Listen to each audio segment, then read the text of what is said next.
What up and welcome to Rama Screen YouTube channel, and here's my review of Peacock's new miniseries, Ted. Let's rock this. Okay, I'm sure I'm not the only one asking this, but why on earth did Seth MacFarlane only title this show Ted instead of Ted the prequel or Ted something something something? Just calling it Ted might get people to confuse it or mistake it for the movie 12 years ago. They'll be like, hey, have you watched Ted?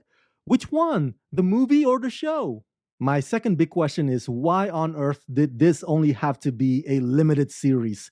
Because I've already watched all 7 episodes and my god, this show is brilliant. Seth could have continued this on, and I'm sure the actors would love the steady gig beyond just one season. So I really don't understand the reasoning behind making this be just a one-off, one-time thing. But yeah, the point is, this prequel, Ted the miniseries, is hilarious. I fucking loved it. Pardon my French. This is a dysfunctional family comedy with crass, offensive humor, but with lots of heart. So yeah, basically, if you don't like Family Guy, or if you don't like Ted the movies, then this show is not for you. Because Seth and his team of writers bring in those same unapologetic verbal jabs, those same insult jokes based on gender and racial stereotypes that only the thick skin among us would find entertaining. Written, produced, directed, and co-show run by Seth MacFarlane in this comedic prequel event series to the Ted films, it's 1993, and Ted the Bear's moment of fame has passed. He's now living back home in Framingham, Massachusetts, with his best friend, 16-year-old John Bennett, along with John's parents, Maddie and Susan, and cousin Blair. Ted may be a lousy influence on John, but at the end of the day, he's a loyal pal who's always willing to go out on a limb for friendship. Starring Max Burkholder, Alana Ubach, Scott Grimes, Georgia Wiggum, and Seth MacFarlane as Ted. Okay, the first episode has the longest runtime, followed by 6 others that are like half an hour long or so. But each of them feels beefy, and the stories are terrific and easy to follow. And here's the thing about the jokes, they're not just raunchy for raunchy's sake. And when the punchlines are funny, they're really, really, really funny. Like snot coming out of your nose is funny. And here's what I love the most about this prequel. Even though there's a ton of racial humor, and even though the dad and Ted can spew racist stuff sometimes, but they always have that plausible deniability, which is they don't know any better, as opposed to having real malice or real hatred or hateful intent. And each of these family members, as flawed as they may be, there's always that glint of innocence about them that kind of gives them a pass for whatever shocking things they say. There's a redeeming, likable quality about each and every one of them underneath that rough, loudmouth Boston attitude.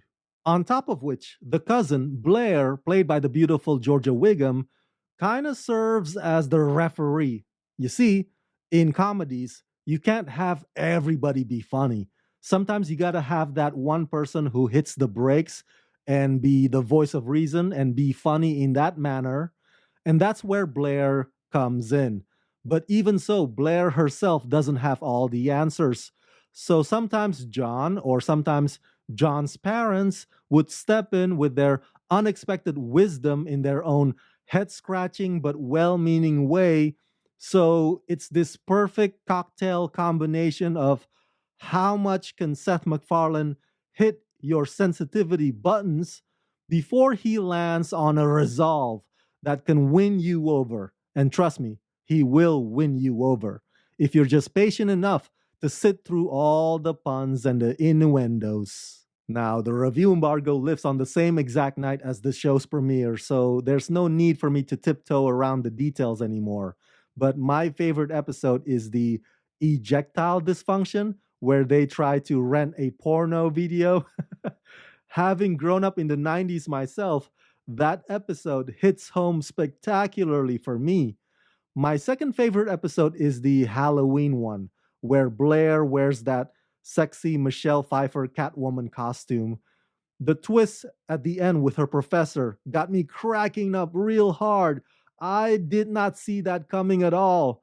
You'll know what I'm talking about once you've seen all 7 episodes as well, which, by the way, all of them will drop at the same time. Now, I don't know why Seth had to rename the names of John Bennett's parents. It's a bit of inconsistency there on his part, but it's also a minor detail that can be overlooked. But as far as the actors' performances go, let's just say that they understood the assignment.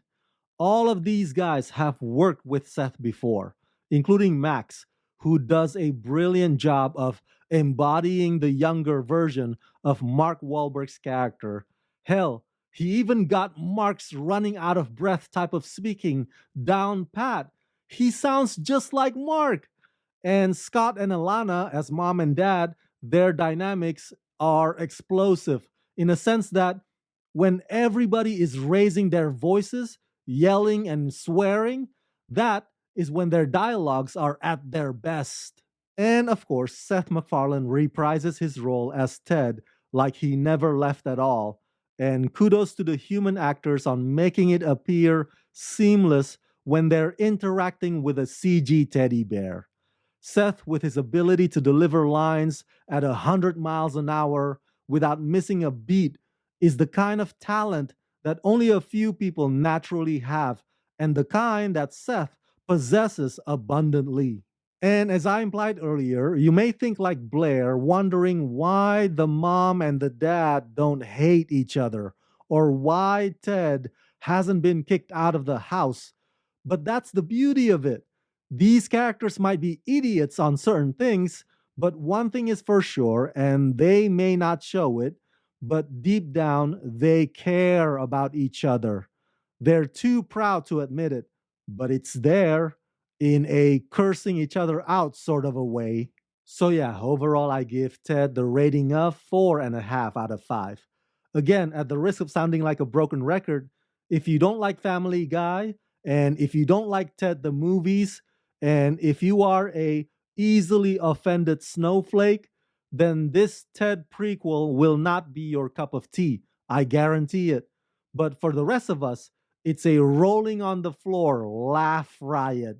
So that's it. That's my review of Ted. Smash that like button. Hit that notification bell. Share this video with everyone you know. Share your thoughts in the comment section below. And as always, subscribe, subscribe, subscribe. Let's rock this.